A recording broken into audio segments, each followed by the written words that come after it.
My girlfriend joked, "My work husband is buying me lunch every day. You need to step up." I replied, "You're right." Then I sent her work husband a thank you card with a $50 Starbucks gift card for taking care of her. Her next call came from her panicked HR department. I, 32 male, am a pretty logical person. I work in risk assessment, which means my entire job is to look at a situation, see the variables, and predict the most likely outcome. It's a useful skill. It's just a shame it took me so long to apply it to my own life. My girlfriend, Amelia, 29, and I had been together for 3 years, living together in my condo for the last one. The first 2 years were good. Standard stuff. Dinners, weekend trips, meeting the families. Then, about 8 months ago, she got a promotion to a junior marketing manager role at a large, buttoned-up insurance corporation. I was proud of her. But the new job changed things. It started with the name Gregory. Gregory was her new boss, the senior VP of her entire division. Suddenly it was, "Gregory thinks my ideas for the new campaign are brilliant." Gregory took the whole team out for drinks at the Monocle. Gregory said my presentation was the best he's seen in years. I'm not an insecure guy, but the sheer volume was a lot. I'm all for having good relationships with your colleagues, but this felt different. It felt like validation seeking. Then, about 3 months ago, the work husband joke started. It was cute at first. "Ha, my work husband Gregory is bringing me coffee again." Then it got less cute. "Gregory and I are so in sync, it's crazy. We finish each other's sentences." I tried to talk to her. "Babe, the work husband thing is a little weird, don't you think? He's your boss." She'd roll her eyes. "Oh, stop. Don't be one of those jealous boyfriends. It's just an office joke. It's networking." Last week, we were out for dinner at a place I picked and paid for. She was on her phone most of the time, smiling at texts. "Good day at work?" I asked. "Amazing," she said, not looking up. "Gregory approved my budget for the spring campaign and he bought me lunch again. That's like the 3rd time this week. He's the best." She finally put her phone down, looked at me, and smirked. "Honestly, my work husband is buying me lunch every day. You need to step up." She laughed, like it was the funniest joke in the world. I just stared at her. All the little red flags, all the dismissive comments, all the late-night team texts, they all clicked into place. My job is risk assessment. And the risk I was assessing right now was that my girlfriend was, at best, emotionally cheating on me with her married, 40-something boss, and at worst, I was the clueless idiot funding her life while she was auditioning for a new one. And she wasn't just doing it, she was mocking me for it. "You need to step up." A weird calm washed over me. The hurt was there, but it was underneath a thick layer of clarity. I smiled back, a small, tight smile. "You're right," I said. "That's very generous of him. I should thank him." Amelia's smirk faltered just for a second. "What? Don't be weird." "No, I'm serious. It's nice to know someone is taking care of you at the office. I'll step up." The rest of dinner was quiet. She went back to her phone, probably texting Gregory. I just ate my meal and planned. The next morning, I did my research. It took 10 minutes. Gregory's full name from her LinkedIn. A quick search. Found his wife's very public Facebook page. Pictures of their 2 kids and a boat. Lovely. Then I found what I was really looking for. Amelia's company is a publicly traded insurance giant. They have to post their corporate governance policies online. I found the 80-page Code of Conduct and Ethics PDF. I skipped to the section on personal relationships in the workplace. It was ironclad. Any romantic or personal relationship between a manager and a direct subordinate was a critical conflict of interest and strictly prohibited. It specified that even the appearance of such a relationship could result in an immediate investigation and disciplinary action, up to and including termination. It also specifically mentioned that managers giving or receiving excessive personal gifts or benefits to subordinates was a fireable offense. They'd built the entire trap themselves. I went online. I ordered a $50 Starbucks gift card. Then I ordered a very bland, professional thank you card. I paid extra for next-day delivery. When the card arrived, I wrote in it with my neatest, most earnest handwriting. "Dear Gregory, I'm writing to send a small, sincere thank you for all the support you've been giving my girlfriend, Amelia Vance. She mentions you all the time, especially how you've been kind enough to buy her lunch almost every day of the week. In this busy world, It's just wonderful to know she has such a supportive and generous manager looking out for her. Thanks for taking such good care of her. All the best, Liam Forster, Amelia's. I put the gift card inside. I addressed it to Mr. Gregory Stilton, Senior VP of Marketing, at his corporate office address. I mailed it on Tuesday. The rest of the week was normal. I was polite but distant. Amelia didn't notice. She was too busy on her phone, working. Friday, 2:30 p.m. I'm in the middle of analyzing a spreadsheet. My phone buzzes on my desk. Missed call. Amelia. My phone buzzes again. Text Amelia, call me right now. What did you do? Liam, I am not kidding. What did you do? Gregory is in a meeting with HR. They called me in. They have your card. Call me, now. I silenced my phone and put it face down on my desk. I replied, in a deep dive meeting, can't talk. What's up? I finished my workday. I drove home slowly, listening to a podcast about economic history. I felt nothing, just quiet. I got to my condo. Amelia's luxury sedan, the one I co-signed the lease for stupidly, was parked crooked in her spot. I walked in. She was standing in the living room, in her full corporate armor, but her face was pale and blotchy. She'd been crying. Liam, she shrieked, the second she saw me. What did you do? Hi, babe. Rough day? I said, taking off my jacket. Don't rough day me. I was called into an emergency meeting with HR. Our head of HR and Gregory and 2 lawyers on video call. Oh no, why? They had a card, Liam, a thank you card from you, with a gift card in it. Why would you do that? Why would you send that? I feigned confusion. I did what I said. I thanked him. You said he buys you lunch every day. I was just being polite, showing my appreciation, stepping up, like you said. You idiot, she screamed, and her composure finally cracked. You don't do that. You don't send evidence. You don't write it down. He's my manager. It's against policy. They think there's something going on between us. I just looked at her. I didn't raise my voice. Is there, Amelia? She froze. The blood drained from her face. She finally understood. This wasn't a blunder. It was a mirror. What are you talking about? Is there something going on? Because you've been networking with him for months. You've been letting him buy you things. You've been flaunting your work husband in my face and then mocking me for not measuring up. You seemed pretty proud of it.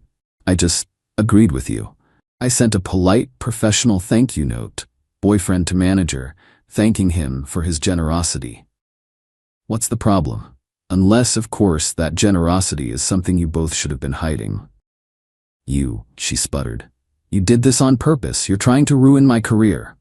No, Amelia. You did this. You and Gregory. You're the ones who violated company policy. You're the ones who disrespected our relationship. I just turned the light on. I'm just a guy who sent a thank you card. What happens next is a direct consequence of your actions. She stared at me, her mind racing, trying to find a way to spin this. Liam, please, she tried, her voice changing, becoming a plea. You have to fix this. You have to call them. Call HR and tell them. Tell them you're just a clueless, overeager boyfriend. Tell them you misunderstood. Please, Liam, they've suspended me. I'm suspended, pending investigation. Suspended? I asked, raising an eyebrow. Wow, they're taking a $50 Starbucks card really seriously. Must be a very strict policy. Liam, please. No, I said. It was quiet but final. I will not be lying to a corporation's legal department for you. This investigation is between you, Gregory, and your HR department. I walked to the hall closet and pulled out her spare suitcase. I tossed it on the sofa. And since you're suspended, you'll have plenty of time to pack. I want you out. Tonight. What? You can't kick me out. Liam, I have nowhere to go. My car. You can go stay with your work husband, I said. Oh wait, he's probably busy explaining this to his actual wife right now. I guess you'll have to call your friend Zara. She just broke. A full-on, screeching, sobbing meltdown. She called me every name in the book. A monster, a sociopath, a saboteur. I just stood there. I'm going to go get a burger, I said. You have 1 hour to pack your immediate essentials. You can arrange a time to get the rest of your things later. If you're not gone when I get back, I'm calling the police to have you escorted from my property. I walked out, got in my car, and left her screaming in the middle of my living room. I didn't even look back. Update 1 week later. It's been a long week. Thanks for all the comments and DMs. It's validating. Knowing I'm not the crazy one here. So as predicted, Amelia went to her friend Zara's place. I came home an hour after I left, and she was gone, along with a suitcase and most of her expensive toiletries. She'd left a nasty note on the counter, which I just threw away. First thing Saturday morning, I called a locksmith and had the locks changed on my condo. I've been documenting everything, screenshots of her texts, a copy of the code of conduct I found, a receipt for the card. I sent it all to my friend Ben, who's a contract lawyer. He said, "This is beautiful, man. Plausible deniability all the way. She's toast." The peace and quiet lasted about 48 hours. Then the first wave of entitlement hit. Entitlement Act 1, the phone call from Daddy. Monday night, I get a call from an unknown number. I answer. "Is this Liam?" A deep, gravelly, "I own a yacht" voice. Speaking. "This is Arthur Vance, Amelia's father. Son, I think you and I need to have a chat. You've made a terrible, terrible mistake. You've put my daughter's career in jeopardy over some petty, childish jealousy." "Mr. Vance," I said, keeping my voice level. "I sent a thank you card, that's all." "Don't play coy with me," he barked. "Amelia told me everything. You're a neurotic, controlling boyfriend, and you're going to fix this. You are going to call her head of HR, a woman I know, by the way, and you are going to explain, in no uncertain terms, that you are unstable, that you misunderstood a harmless office joke, and that you apologize for wasting their time. You will clear my daughter's name." My blood ran cold. The sheer audacity. He wanted me to lie and tank my own reputation to save his daughter, who was, well, you know. "Mr. Vance, with all due respect, no, I will not be doing that. I won't be lying to a corporation's HR department to cover for your daughter's behavior. If a simple thank you card can detonate her entire career, then the problem isn't the card. The problem is what she was doing to deserve it. I'm sorry for her situation, but I will not be perjuring myself for her. Goodbye."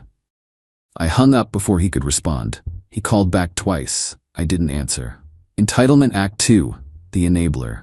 The next day the texts from Zara started, a whole wall of them. "Zara, Liam, you are an actual monster. Amelia is destroyed. She hasn't stopped crying. She's on the verge of a breakdown. She could lose everything. All because your fragile little ego couldn't handle her being successful. She's a star and you're a nobody and you couldn't stand it.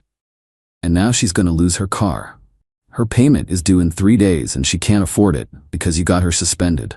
She's going to be homeless and carless. I hope you're happy." I read that last text and my stomach dropped. Her car. The silver luxury sedan. The one I co-signed the lease for. When we got it a year ago, her credit was shot, but she needed it for her image. I was stupid and in love, so I co-signed. I'm the primary on the lease. If she misses a payment, it hits my credit. Hard. She'd been making the payments from her account, but I knew I'd been transferring her an extra $300 per month for utilities that I'm pretty sure was just covering the difference. I called Ben immediately. "Ben, I'm an idiot. I co-signed the lease." He sighed. "Okay. That's not good, Liam, but it's manageable. You're on the hook for the money, but we can't let her keep possession of an asset you're financially responsible for, especially when she's unemployed and hostile." This wasn't even revenge. This was financial self-preservation. I called the leasing company. I explained the situation calmly. "I am the primary leaseholder. The co-signer, who has possession of the vehicle, has just been suspended from her job, has vacated my residence, and has informed me she cannot make the upcoming payment. I am no longer comfortable with her having the vehicle, as she is a high risk of default and damage." The finance guy was surprisingly helpful. He said that since I'm the primary and the payment is at risk, I have a few options. We arranged for a voluntary repossession, except I was the one volunteering her car.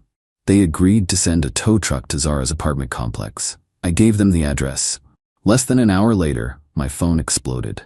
It was Amelia. I let it ring and ring. Then the texts. "Amelia, tow truck is here. They're taking my car." "Liam, you cannot do this. You are stealing my car. I am calling the cops." "Amelia, pick up your phone, you cowardly bastard. I need that car. How am I supposed to live? How will I get to interviews?" I waited a beat, then I replied, "That sounds like a you problem, Amelia. You joked that I needed to step up. I'm stepping up to protect my own finances. You wanted a work husband to take care of you. Ask him for a ride." I blocked her number, and Zara's, and Mr. Vance's. I do feel a little sick. this is messy, and this is going to hurt my credit. I know it, but it's better than paying for a car for a woman who hates me or having her drive it into a pole. This is just consequences. Okay, so the hits keep coming, but I'm still standing. First, the work situation. I heard through a mutual friend, who is firmly on Team Liam, thankfully, what the final verdict was from Amelia's HR investigation. Gregory, he got to keep his job. Barely. He was stripped of his senior VP title, demoted 3 levels down to a senior analyst with no one reporting to him. A career-ending move. He also lost all his unvested stock options and bonuses. He's been transferred to the Risk and Compliance Department, which I'm sure is just a corporate purgatory. His wife did find out, and from what I hear, she's filed for divorce and is taking him for everything. The boat is for sale. Amelia, terminated. Fired for cause. Gross misconduct in violation of the company's code of conduct. They apparently had IT records of their non-work-related chats, and my card was just the final physical proof they needed. So, she's officially unemployed.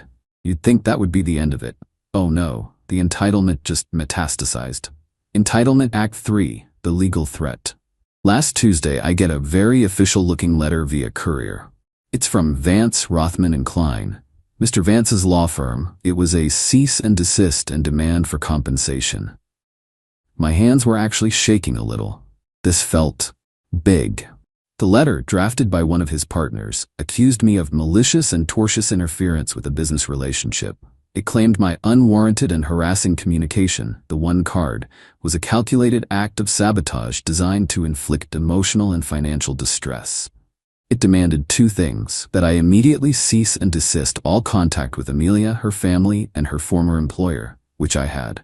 That I pay Amelia the sum of $50,000 for damages related to her termination, loss of income, emotional distress, and reputational harm.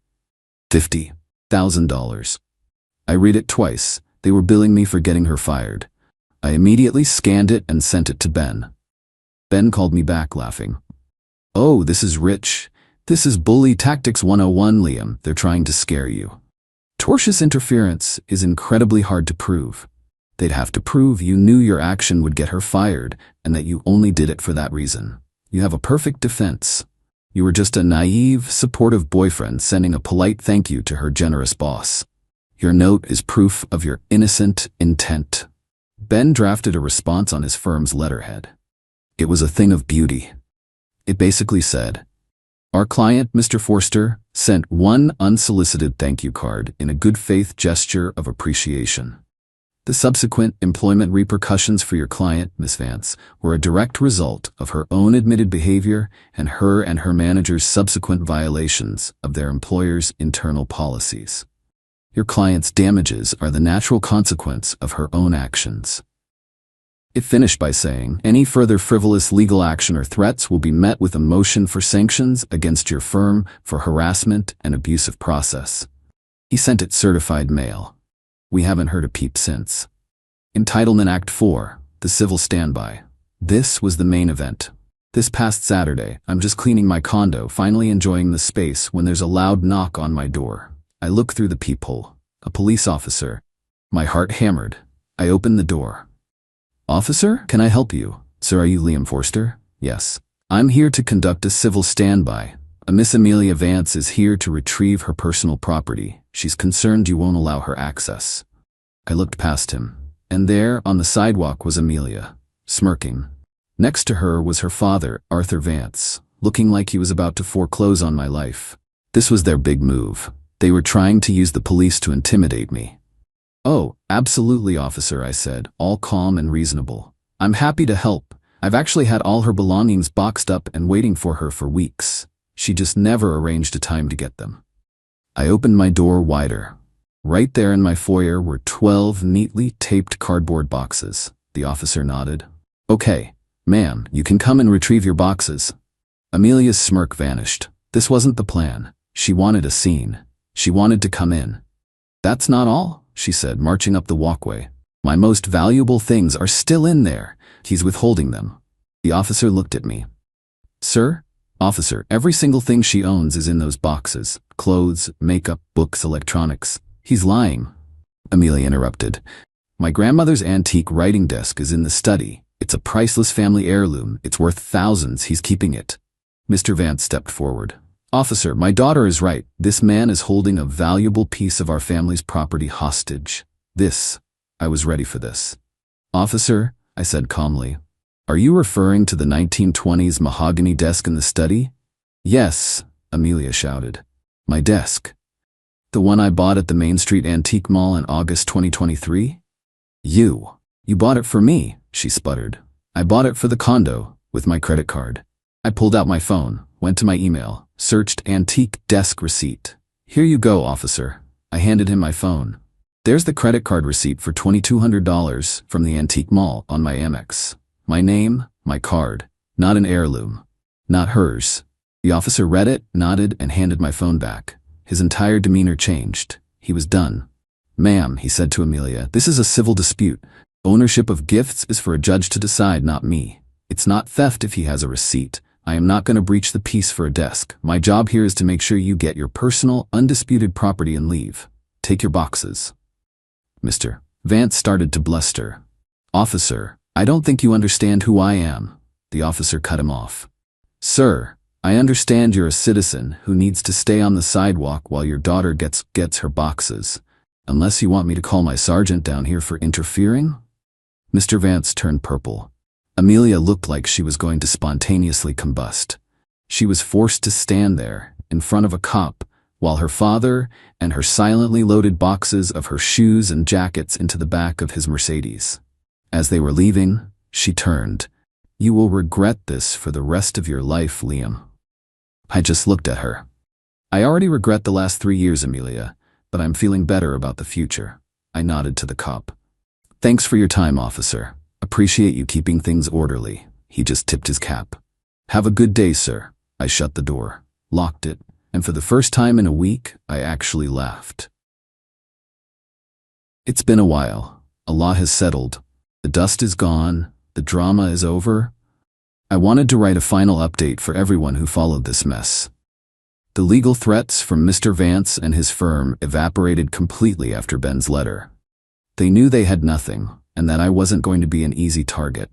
The $50,000 demand was just a puff of hot, expensive air. The car.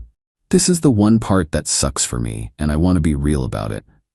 The voluntary repossession was the right move, but it still hit my credit. As the primary signer, the default was mine. It dropped my score about 90 points.